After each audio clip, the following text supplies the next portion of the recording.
사실 그래서 이제 결론적으로 보면은 요식업에서 가장 중요한 게 사실 어떻게 보면 맛있는 레시피라고 볼 수가 있는데 네. 그게 사실 요리에만 적용되는 게 아니라 투자에도 그대로 적용이 됩니다. 한마디로 그 레시피들을 그대로 타자해서 투자를 하면은 그 장기적으로 돈이 굉장히 잘 벌리고 리스크도 상당히 낮출 수 있는 그런 그 레시피들이 굉장히 많이 존재를 하거든요. 네네. 오케이 뭐 주가씩 사가지고 연봉이 80% 벌 수 있는 거는 좋겠다 하는데 거의 모든 사람이 더 벌고 싶잖아요, 사실은. 그럼요. 그리고 거의 모든 사람이 다 실패합니다. 그 제가 알기로는 이제 프로 투자자, 그 펀드 매니저들 중에서 한 10년 단위로 그 주가 지수보다 더 높은 수익을 내는 사람은 5% 미만이라고 보시면 되고요.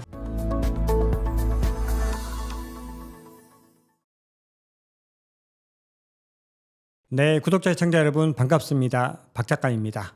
자, 요즘 투자자들 사이에서 퀀트 투자에 대한 관심이 많이 늘어나고 있습니다. 퀀트 투자는 비교적 안전하면서도 높은 수익률을 낼 수 있는 굉장히 효율적인 투자 방법으로 알려져 있습니다. 자, 그래서 오늘 토크 라운지에서는 국내에서 가장 유명한 퀀트 투자가이시면서 베스트셀러 저자이신 강환국 작가님을 모시고 소중한 인사이트를 들어보겠습니다. 자, 그리고 오늘은요, 비트코인과 이더리움 같은 암호화폐에서도 이 퀀트 투자를 할 수 있는 방법이 있다고 하시니까 여러분 영상 끝까지 봐주세요. 네, 작가님 안녕하세요. 반갑습니다. 네, 작가님 저희 모임에서 뵙고 한 1년이 벌써 지났더라고요. 네, 그러니까요. 네. 시간이 너무 잘 가는 것 같습니다. 거기 모이셨던 분들이 다들 굉장히 또 다양한 영역으로 활동을 하고 계시는데 다 잘 나가시는 것 같아요, 그리고. 네, 맞아요. 그런 것 같습니다. 네. 저도 더 분발하고 해야 될 것 같습니다. 네, 작가님 저희 워낙 유명하시지만 저희 채널에 또 처음 출연하셨으니까 간단하게 구독자분들께 자기소개 부탁드리겠습니다. 예, 안녕하세요. 네, 저는 그 강원국입니다. 그 작가님께서 소개해 주셨듯이 이제 저는 이제 퀀트 투자 쪽을 이제 많이 하고 있고요. 한지 지금 한 18년 뭐 그 정도 된 것 같습니다. 그 제가 이제 2년 후에 직장을 그만뒀는데 그 전에는 코트라 대한무역투자진흥공사라는 곳에 다녔고요. 이제 직장 그만둔 후에는 전업 투자하고 있고 그리고 유튜브 하고 책 쓰고 네, 그리고 가끔 강의 강연하고 이렇게 살고 있습니다. 그리고 퀀트 소프트웨어 사업하고 있고요. 네, 소개 너무 잘 들었습니다. 저희 강옥 작가님이 베스트셀러 제조기로 굉장히 유명하신데요. 근데 최근에 또 책을 한 권 내셨습니다. 자, 여기 나와 있는 책인데요. 평생 저축밖에 몰랐던 66세 임여사 주식으로 돈 벌다라는 책인데요. 이 주인공이 어머님이라고 들었습니다. 네, 그렇습니다. 네, 제 제목부터가 너무 이펙트가 있어가지고 저희 부모님께도 선물해 드려야 될 책이다라고 생각을 했는데 아싸. 네. 저희 구독자분들께 간단하게 내용 소개 부탁드리겠습니다. 네, 그 저희 어머니는 사실 이제 학계 쪽에 계셨고요. 네. 이제 박사학위 받으시고 주로 이제 학교에서 많이 가르치셨는데 그 사실 그냥 전형적으로 이제 부를 축적을 하셨습니다. 그 거기서 이제 번 돈을 그 예금을 하셨다가 예금이 좀 쌓이면은 부동산 사시고 이제 이런 식으로 이제 전통적인 한국적인 방법으로 이제 부를 축적을 하셨는데요. 근데 요즘 이제 집값이 많이 올라가가지고 월세 수익률이 많이 떨어지고 그러니까 부동산이 좀 비효율적인 거 아닌가. 그래서 금융투자도 좀 알아봐야겠다 해가지고 그러니까 저한테 가르침을 요청을 하셨습니다. 그래서 저는 그 가르침을 하면서 그걸 녹음을 해서 요 책을 쓰게 된 거죠. 그럼 어머님께서도 약간 투자에 일가견이 있으신 거네요. 사실 이제 그 어떻게 보면은 그 전에는 이제 모든 그 세대의 분들이 하셨던 그 일을 하셨다라고 저는 보거든요. 물론 그거를 착실히 잘 하셨기 때문에 저는 굉장히 좋습니다. 왜냐하면 이제 그 두 분이 노후를 이제 책임질 수 있기 때문에 그게 사실 이제 자식한테 가장 큰 축복이잖아요. 네네. 네. 그렇습니다. 뭔가 이게 부모님의 영향을 또 받으셔서 작가님께서 이렇게 투자에 또 일가견이 있으시다라는 생각을 했습니다. 자, 근데 이 책 보시고 어머님께서는 퀀트 투자 다 마스터하셨나요? 그렇죠. 뭐 제가 아는 거를 다 알려드렸습니다. 왜냐하면은 당연히 저도 굉장히 이기적인 사람이기 때문에 일단 가르치면서 이 책 한 장 뽑아야겠다라는 생각이 딱 들었고, 네, 그 다음에 두 번째는 제가 또 이제 외동 아들이거든요. 네. 이제 어머니가 일단 그 돌아가시기 전에 버시는 돈은 이제 어머니가 맘 편히 이제 다 쓰시고 아주 풍족하게 사실 거고, 네. 그리고 이제 그때까지는 제가 지원해야 될 금액이 적어지고, 그리고 이제 나중에는 그게 내 거거든요. 네, 그래서 이제 최선을 다해서 정말 최선을 다해서 가르쳐드렸고 이 내용이 다 여기 담겼습니다. 네. 와, 솔직한 답변 너무 감사합니다. 그럼요. 네. 와, 진짜 이 책 진짜 꼭 부모님께 선물해 드려야 될 것 같습니다. 자, 이번 영상 하나로 여러분 퀀트를 모두 다 마스터할 수는 없겠지만 강원국 작가님께서 이렇게 말씀해 주시면 이 영상 하나로 퀀트의 큰 그림을 그리고 뭔가 핵심 사항을 잘 짚어낼 수 있을 것 같습니다. 자, 그럼 본격적으로 시작하기에 앞서서 이 퀀트의 가장 기본적인 개념을 가장 쉽게 설명 부탁드리겠습니다. 가장 쉽게 일단 제 생각에는 가장 쉬운 게 어떤 그 요리를 전혀 못 하시는 사장님이 요식업을 하시면은 다 전부 다 성공하신다 이런 분이 한 분 계시거든요. 실제로 계신데요, 이런 분들이. 네네. 근데 진짜 요리는 본인은 진짜 하나도 못 하는데 이분이 어떻게 하실 것 같습니까? 그걸 한번 고민해봐야죠. 그거는 이제 더 잘 나가는 식당에서 레시피를 가지고 와서 그걸 그대로 따라하는 걸까요? 그렇죠. 근데 사실 레시피를 주지는 않죠 그쪽에서. 그렇기 그렇죠. 때문에 신라 호텔 이런 데서 굉장히 유명하신 주방장을 고용을 하셔가지고 모셔서. 그 먹방 투어를 다니는 겁니다. 그러면 그분은 딱 드시면은 프로이기 때문에 이 레시피가 이겁니다. 딱 나오거든요. 그게 그럼 그거를 받아가지고 그 마취가 좀 멀리 떨어진 곳에 가서 인테리어를 잘 차리고 요리 이 맛있는 레시피로 요리를 하면은 무조건 성공한다. 이제 그런 공식이 있더라고요. 네. 사실 그래서 이제 결론적으로 보면은 요식업에서 가장 중요한 게 사실 어떻게 보면 맛있는 레시피라고 볼 수가 있는데 네. 그게 사실 요리에만 적용되는 게 아니라 투자에도 그대로 적용이 됩니다. 한마디로 그 레시피들을 그대로 타자해서 투자를 하면은 그 장기적으로 돈이 굉장히 잘 벌리고 리스크도 상당히 낮출 수 있는 그런 그 레시피들이 굉장히 많이 존재를 하거든요. 네네. 그래서 이제 그런 레시피들 연구를 하고 그리고 연구가 나와가지고 결론이 나오면 이 레시피 좋다 하면은 그 레시피대로 그대로 투자하는 것이 펀드 투자라고 보실 수가 있습니다. 그러면 강원국 작가님이 쓰신 책을 읽으면 강원국 작가님이 만드신 그 레시피들을 독자들은 그대로 흡수를 할 수 있다라는 말씀으로 해석할 수 있을까요? 그렇죠. 예, 그리고 이제 아무래도 이제 암호화폐를 하시니까 네. 이게 이제 그대로 적용이 가능해요. 예를 들면 이제 쓰신 책에 보니까 이제 예를 들면 이동평균선도 나오고 RSI도 나오고 MACD도 나오거든요. 네네. 그래서 이제 거기서 이제 뭐 예를 들면 이런 말이 나오죠. 거기 이동평균선 그러니까 가격이 20일 위에 있을 때 또는 200일 위에 있을 때 투자하면 좋다라는 이런 얘기가 나오거든요. 네네. 그럼 이제 그 책은 거기서 끝났는데 저 같은 경우는 실제로 그 비트코인이나 이더리움 가격을 전부 다 다운로드 받아가지고 그 말이 맞는가 이제 그거를 분석을 합니다. 왜냐하면 이제 비트코인 같은 경우는 지금 히스토리가 2009년부터 제가 2009년부터 데이터가 없고 11년부터 제가 한 12년 정도 데이터가 있거든요. 근데 그럼 실제로 내가 20일 또는 200일 이평 위에 있을 때만 투자를 했으면 돈을 벌었는가 못 벌었는가 이거를 분석을 하는 거죠. 결론적으로 됩니다. 그거 해석으로. 너무 좋습니다. 그렇죠. 이제 그게 한마디로 퀀트 투자를 암호화폐에 적용하는 방법이죠. 제가 그 RSI랑 MACD는 아직 못 해봤는데 이 책을 보고 힌트를 얻었습니다. 이것도 한번 돌려봐야겠다 하고. 예를 들면 RSI는 이제 이런 이제 재밌는 게 있죠. 그러니까 RSI라는 게 모르시는 분들이 아마 모르실 수 있을 것 같은데 그게 이제 상대 강도. 그러니까 한마디로 얘가 최근에 많이 올랐으면은 RSI가 100 근처로 가고 그리고 얘네가 이제 최근에 빌빌 걸었으면 0 근처로 가게 되거든요. 그래서 그게 전략이 두 개가 있어요. 한마디로 30 이하로 떨어지면 이게 과매도다 해가지고 그때 매수를 하고 70 위로 올라가면 과매수다 해가지고 팔아버리는 그런 전략이 하나 있고 두 번째는 반대 전략이 있습니다. 70이 넘어가면은 지금 추세가 굉장히 강하다고 봐가지고 그때 매수를 하고 30 이하로 떨어지면은 추세가 꺾였다 해가지고 그때 파는 방법이 완전히 상반된 두 개 방법이 있거든요. 근데 그러면은 사실 코인에서는 이 두 개 중에서 어떤 방법이 통할까 이거를 실제로 데이터를 넣어가지고 분석을 할 수밖에 없습니다. 근데 제 이론은 코인은 추세가 강하기 때문에 오히려 RSI가 높을 때 사고 낮을 때 파는 것이 좋을 거라는 게 지금 제 이론인데 그거를 직접 이제 엑셀로 돌려보는 것이 퀀트 투자가 하는 일입니다. 결국은 그걸 돌렸을 때 그 네. 결과가 나오는 거에 따라서 결론을 내리는 거고 그렇죠. 우리가 그냥 추측을 가지고 내리는 거 아니다라는 말씀이신 거죠. 그렇죠. 왜냐하면 지금 전략이 두 개가 있잖아요. 높을 때 사고 내릴 때 판다가 그렇죠. 있고 또는 반대로 이제 낮을 때 사고 높을 때 판다 방법이 있거든요. 그럼 그 두 개 중에서 뭐가 맞는가? 그건 12년 데이터를 돌려보면 금방 나옵니다, 사실. 네. 와 오늘 영상 너무 재밌을 것 같다는 생각이 드는데요. 그거 직접 해보세요, 여러분. 해보세요. 네네. 그거 직접 사실 되게 한번 쉽거든요. 해봐야 뭐 될 RSI, 뭐 MACD, 뭐 그 이동평균선 계산하는 거. 그냥 그 엑셀 다운 받을 수 있는 거는 뭐 코인 마켓캡이라든지 뭐 그런 사이트 다 있으니까요. 네네. 네. 저도 집에 가서 꼭 한번 확인을 해봐야 될 것 같아요. 맞아요. 저도 요건 안 해봤거든요. RS 요거는. 네네. 그러니까 이동평균선 참고로 결론 나왔어요. 그냥 한마디로 이동평균선 위에 있을 때만 코인을 사면 부귀영화를 누린다라는 게 결론입니다. 그리고 이동평균선 밑에 있을 때 코인을 사면은 굉장히 재미없다라는 거. 그거는 꼭 한번 그 익히시면 좋을 것 같습니다. 저 뒤에서 다시 비트코인을 활용한 이 퀀트 투자 전략은 다시 상세하게 말씀 주실 알겠습니다. 거니까요. 뒤에서 한번 또 자세하게 들어보도록 하겠습니다. 네. 자, 근데 이렇게 이제 말씀을 들어보면은 이 퀀트 투자가 이 아무래도 이렇게 데이터를 이용하는 거고 또 이름부터가 좀 멋있으면서도 약간 위압적인 느낌이 그게 문제 있습니다. 그게. 그래서 다 퀀트를 도망가잖아요. 했을 때. 딱 단어만 들어도 도망가요, 사람들이. 그래서 사람들이 뭐 먼저 어려울 것 같다는 어떤 선입견을 가지게 되는데 이 초보 투자자분들도 강의 몇 번 듣고 또 몇 번 이렇게 스스로 해보면 감을 잡고 투자에 적용을 할 수 있는 걸까요?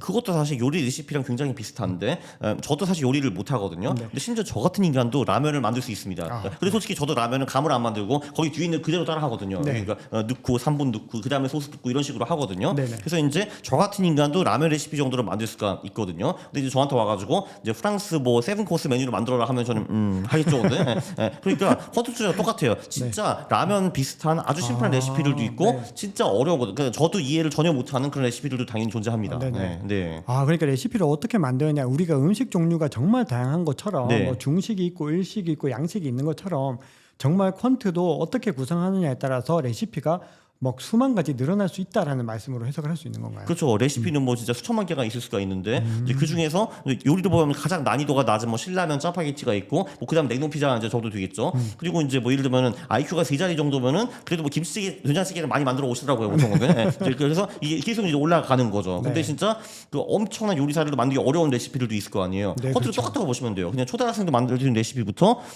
저도 전혀 이해할 수 없는 그 수준까지. 네.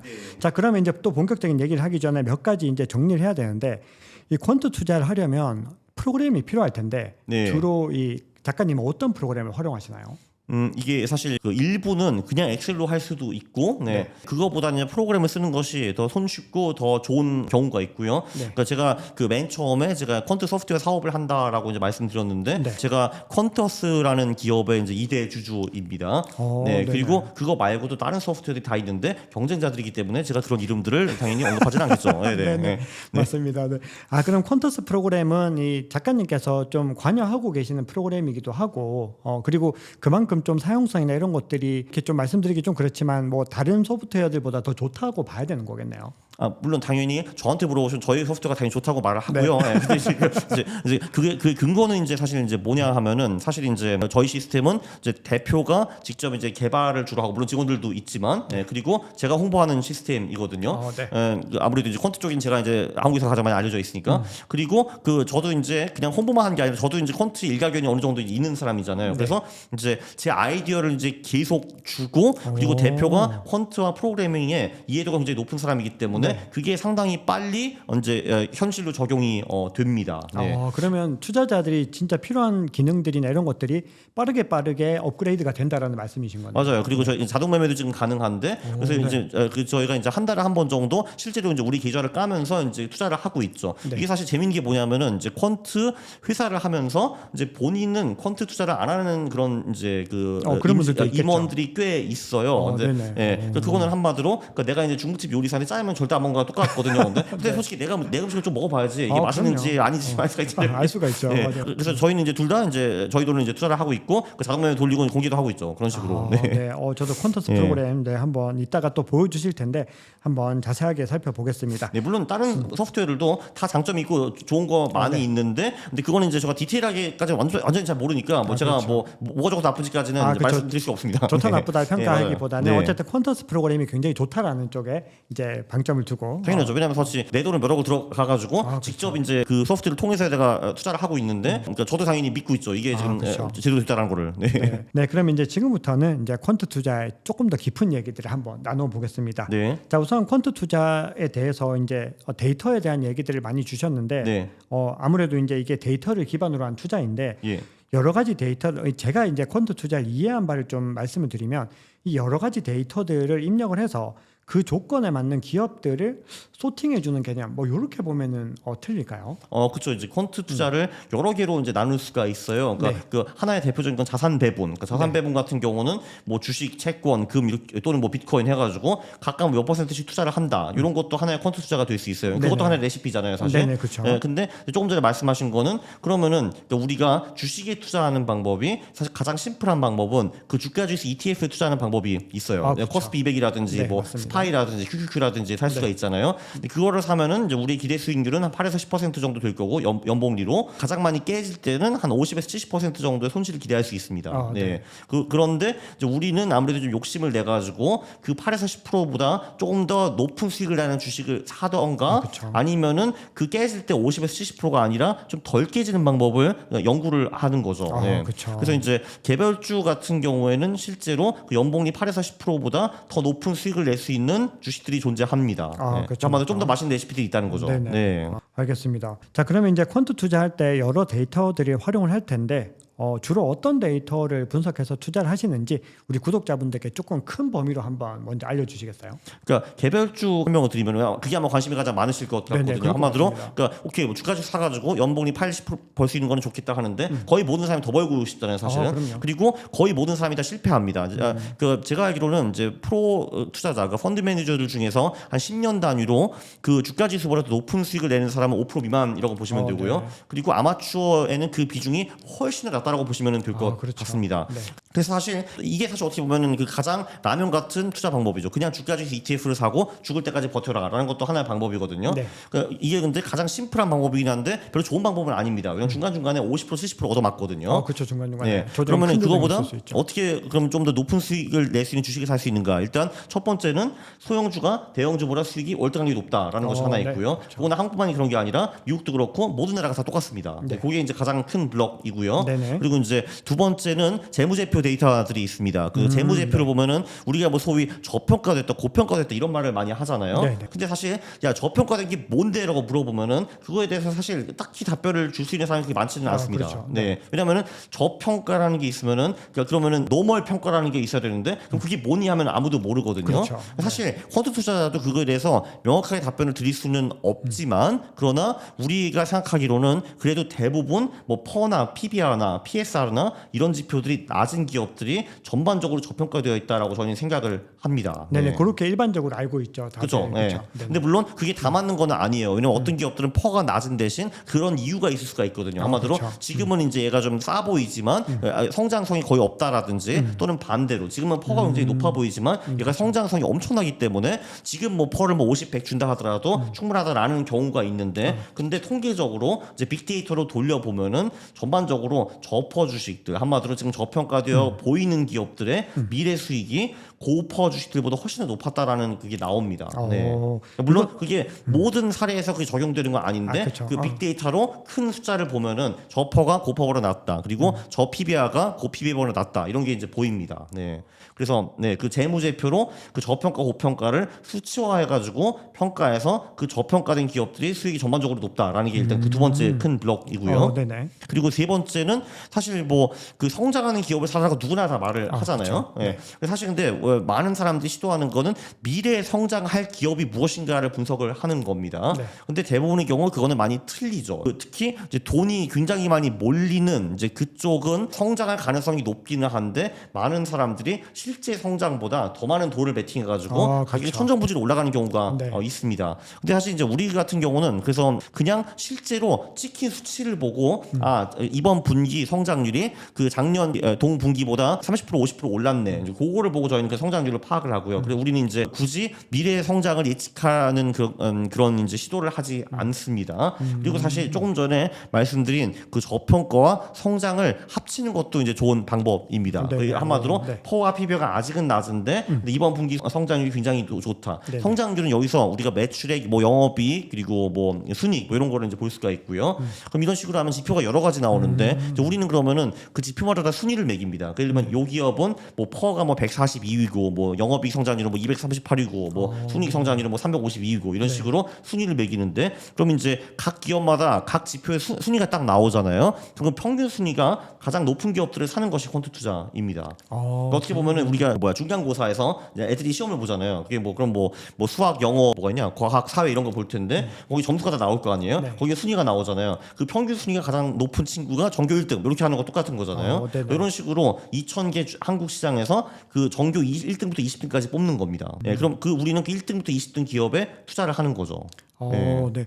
와, 말씀 너무 잘 들었습니다. 제가 작가님 이제 말씀 듣고 약간 느껴지는 게 네. 이제 PER 말씀 주실 때 그러면 어떻게 보면은 이 퀀트 투자 전략은 이 기업의 어떤 미래에 대해서 뭐 어떤 뭐 추측이나 이런 것들을 하지 않는 투자니까 가령 예를 들어서 우리나라에서 가장 인기 있는 주식, 미국 주식 하면 테슬라를 들 수 있을 텐데 네. 테슬라 같은 경우는 과거에 PER이 굉장히 높았죠. 퍼가 엄청 높았는데 어쨌든 굉장히 좀 성장주의 어떤 대표 주자처럼 많이 꼽혔었던 건데 네. 이 퀀트 투자로 봤을 때는 어쨌든 테슬라 같은 그런 경우는 약간 열애가 되는 건가요? 그러면? 그 말이 아주 이제 훌륭한 말씀이시고요. 그래서 이제 조금 전에 제가 말씀드린 그 가치 지표랑 성장 지표로 하면은 말씀하신 대로 테슬라나 에코프로 같은 기업을 잡을 수가 없습니다. 없었습니다. 근데 그거를 못 잡으면 이제 어떤 현상이 발생하냐 하면은 네. 실제로 우리가 20년 정도 투자를 하면요 이제 이런 일이 있었습니다. 이제 제가 조금 전에 말씀드린 거를 이제 하게 되면은 보통 소형주 중에서 저평가 성장 기업을 사게 되거든요. 그렇게 20년을 투자를 했으면은 20년 동안 전반적으로 굉장히 잘 먹혔는데 안 먹힌 구간이 몇 번 있었어요. 그게 2003, 4년 그때는 삼성전자가 그러니까 한국에 있는 모든 돈을 쓸어갔고요. 그리고 2017년에도 삼성전자가 다시 와가지고 하이닉스와 함께 모든 돈을 쓸어갔습니다. 네. 그때 이제 우리의 그 성장 이제 소형 가치주들이 소외가 되었고요. 네. 그리고 이제 올해 상반기 2023년에 에코프로라는 친구가 와가지고 돈을 다 쫙 쓸어갔습니다. 이렇게 네. 그 에코프로 친구들이. 예. 네. 그래서 요럴 때는 이제 전략이 안 먹히는데, 근데 퀀트 투자가 여기서도 이제 방어벽이 또 하나 있는 게 모멘텀 전략이라는 것도 있습니다. 오, 모멘텀 네네. 전략이라는 거는 일단 가격이 최근에 많이 오른 친구들을 이제 주로 보고 이제 거기에다 플러스 이익의 성장률이 가속화되는 기업들을 사는 네네. 겁니다. 그게 뭐냐 하면은 예를 들면 작년에는 성장률이 20%였는데 올해는 40%였다. 그러면은 성장률 자체가 더 높아진 거잖아요. 네. 그러니까 이제 그거 플러스 가격이 실제로 오르는 기업들 요렇게 사는 퀀트 전략도 있습니다. 네. 그런 전략들은 실제로 2003, 4년, 17년에 삼성전자, 네. 23년 에코프로를 사더라고요. 근데 그 대신에 요런 전략들은 소형주가 강세를 보일 때는 또 죽을 씁니다. 그렇죠. 네. 그러면은 결론은 뭐냐 하면은 그 몇 개 전략을 섞어 쓰는 것이 유리하다라는 결론이 나옵니다. 와, 네. 들을수록 뭔가 이 레시피를 진짜 잘 만들어 보고 싶다는 생각이 막 네. 드는데, 네, 그러면 이제 작가님께서 말씀 주신 이 정보들을 좀 정리를 해보면, 일단 제가 이제 퀀트 투자를 이제 작가님 뵙기 전에 조금 공부를 했을 때, 네. 이제 방금 말씀 주신 부분이 어떤 기업 성장 지표 데이터, 네. 그리고 기업 가치 데이터, 그리고 이제 마켓 타이밍 데이터. 네네. 그것가 이제 좀 중요한데, 방금 마켓 타이밍 데이터는 말씀 안 주셨던 거죠? 맞아, 안 했어요. 예. 네네. 네, 그러면 이제 지금부터는 예. 이 마켓 타이밍 데이터에 대해서 좀 알아보려고 예, 하는데, 예. 사실 이 초기 투자자들, 신규 투자자들은 네. 이 마켓 타이밍에 좀 관심이 많은 것 같습니다. 그렇죠. 여기서 말씀드리고 싶은 거는 그 마켓 타이밍이 불가능하다라는 미신도 굉장히 많다라는 거예요. 네. 특히 이제 그 장기 투자를 이제 중요시 여기고 그게 좋다고 여기시는 분들이 이런 미신을 그냥 아주 그 부끄럽지도 않고 퍼뜨리시거든요. 근데 네. 저는 그거 보면 제가 부끄럽습니다. 어떻게 저런 거짓말을 하고 다닐 수 있는지에 대해서. 네, 근데 이제 그 물론 그 100% 맞는 마켓 타이밍이라는 건 존재하지 않습니다. 네. 그러니까 예를 들면은 뭐 목요일에 사면 무조건 주식이 빠지더라, 또는 수요일에 사면 무조건 오르다 이런 거는 없어요. 근데 확실히 이런 거 있습니다. 이런 달에 주식을 사면은 50% 이상 또는 이제 60, 70% 오르더라. 그리고 또 이런 달에 주식을 하면은 40%밖에 안 오르더라. 이런 거는 확실히 있습니다. 네. 네. 그리고 그 패턴이 계속 그 이제 반복이 되기 때문에 이거를 우연이라고 치부하기가 굉장히 어려워요. 제가 보기에는. 그렇죠. 이제 몇 가지가 있는데 이게 그 연별 패턴 같은 경우를 보면은 미국 정치 사이클이 상당히 중요합니다. 그게 네. 이제 미국 증시를 많이 움직이기 때문에 그렇죠, 미국 그렇죠. 증시가 또 이제 세계의 증시를 움직이는 역할을 하잖아요. 네. 예, 그래서 이제 그 미국 같은 경우는 대통령 사이클을 보면은 어떻게 나오냐 하면은 처음 1, 2년 차에는 주식시장이 조금 안 좋은 편입니다. 왜냐하면 새로운 인간이 와가지고 새로운 그렇죠. 거를 계속 막 하기 때문에 그 시장에 변화를 많이 주는데 시장은 변화를 별로 좋아하지 않거든요. 그리고 특히 그 중간 선거가 이루어진 2년 차 이때가 주시장이 제일 안 좋습니다. 예, 특히 이제 5월부터 10월까지가 특히 안 좋고요 이때. 네.